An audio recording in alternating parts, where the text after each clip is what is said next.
आदिकालीन काव्य में किस प्रवृत्ति का अभाव है? तो यहाँ पर चार विकल्प हैं: प्रकृति चित्रण, राष्ट्रीय चेतना, भक्ति, श्रृंगार।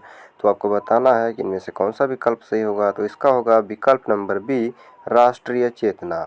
तो अगला प्रश्न है, राहुल सांकृत्यायन के अनुसार हिंदी के प्रथम कवि हैं। तो यहाँ पर चार विकल्प हैं: सरहपाद, शालिभद्र सूर्य, चंद्रबरदाई और स्वयंभू। तो इसमें से पहला उत्तर होगा विकल्प नंबर ए, सरहपाद।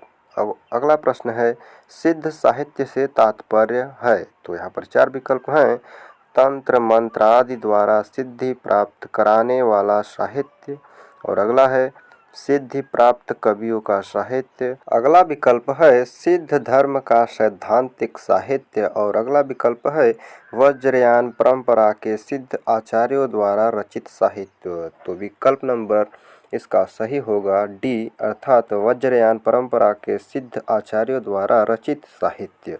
तो अगला प्रश्न है, सिद्ध कवियों के दार्शनिक कवि हैं। तो यहाँ पर चार विकल्प हैं: पहला विकल्प है सरहपाद, दूसरा है कण्हप्पा, तीसरा है गोरखनाथ और चौथा है लुइपा। तो आपको बताना है कौन सा विकल्प सही होगा। तो जल्दी से कमेंट करें और हमारे चैनल को सब्सक्राइब करें ऐसे ही जानकारी के लिए। तो चार का विकल्प नंबर बी, कण्हप्पा सही होगा। तो अगला प्रश्न है, सिद्धों की वाम मार्गी भोग प्रधान साधना की प्रतिक्रिया स्वरूप पनपा संप्रदाय है। तो यहाँ पर चार विकल्प हैं: वारकरी संप्रदाय, बौद्ध संप्रदाय, नाथ संप्रदाय और जैन संप्रदाय। तो इसमें से कौन सा विकल्प सही होगा, जल्दी से कमेंट करें। और इसका होगा पांचवा का सी, अर्थात नाथ संप्रदाय। और अगला प्रश्न है, नारी की निंदा किस संप्रदाय में होती है?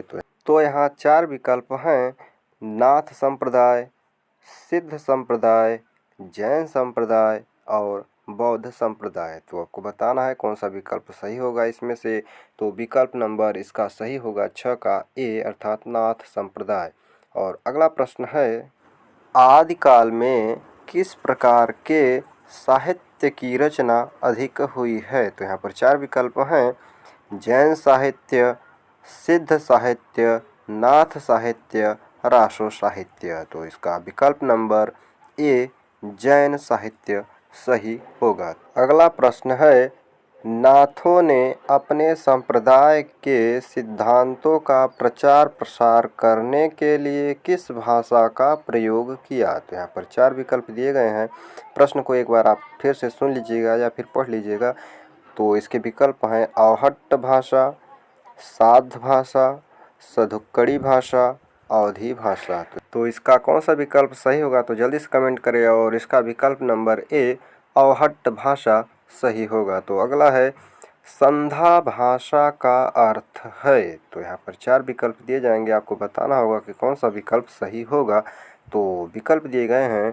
तो पहला विकल्प है, अंत साधनात्मक अनुभूतियों का संकेत करने वाली प्रतीक भाषा। और अगला विकल्प है, कर्कश शब्दों से युक्त प्राकृत भाषा, मधुर शब्दों से युक्त पाली भाषा, तत्सम शब्दों से युक्त प्राकृत भाषा। तो संधा भाषा का अर्थ होता है, यानी कि 9 का विकल्प नंबर ए, अंत साधनात्मक अनुभूतियों का संकेत करने वाली प्रतीक भाषा इसका सही उत्तर होगा।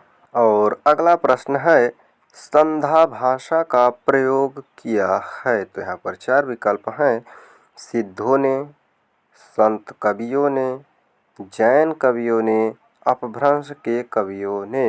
तो आपको बताना है इनमें से कौन सा विकल्प सही होगा। तो 10 का विकल्प नंबर ए, सिद्धों ने संधा भाषा का प्रयोग किया है। और अगला प्रश्न है, डॉक्टर नरोत्तम स्वामी रासो शब्द की व्युत्पत्ति किस शब्द से मानते हैं? तो यहाँ पर चार विकल्प हैं: रासक, रसिक, रास या फिर रासो। तो आपको बताना है इनमें से कौन सा विकल्प सही होगा। तो 11 का विकल्प नंबर बी, रसिक सही होगा। तो अगला प्रश्न है, रासो शब्द का संबंध रासायन से किसने जोड़ा है? तो यहाँ पर चार विकल्प हैं: आचार्य रामचंद्र शुक्ल, डॉक्टर नरोत्तम स्वामी, गणपति चंद्र गुप्त और राहुल सांकृत्यायन। तो 12 का विकल्प नंबर ए, आचार्य रामचंद्र शुक्ल सही होगा। ऐसी ही जानकारी के लिए हमारे चैनल को सब्सक्राइब करें। मिलते हैं अगले वीडियो में। जय हिंद।